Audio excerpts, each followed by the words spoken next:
عقل مندوں کے لیے ایک زبردست مثال. ہم تربوز خریدتے ہیں، واٹر میلن.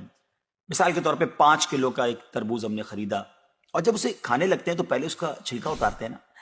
5 کلو میں سے کم از کم 1 کلو کا تو چھلکا نکل جاتا ہوگا، یعنی آلموسٹ 20%، 20% تو کم ہو جاتا ہے. مگر کیا کبھی ہمیں افسوس ہوتا ہے اس کا؟ کہ ہم سوچتے ہیں کہ ہم نے تو تربوز چھلکے کے ساتھ خریدا، چلو آج چھلکے کے ساتھ ہی کھا لیتے ہیں. ایسا نہیں کرتے نا.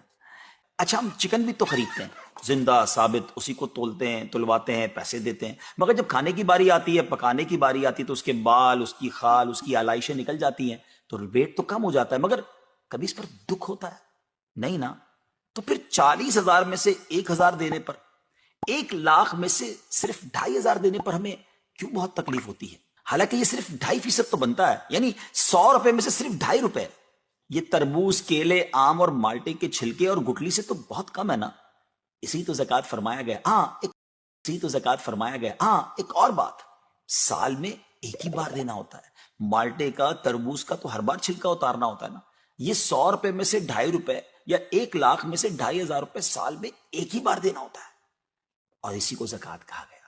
کیا برکت والا کام ہے یہ. مال بھی پاک، ایمان بھی پاک، دل اور جسم بھی پاک، اور معاشرہ بھی خوشحال.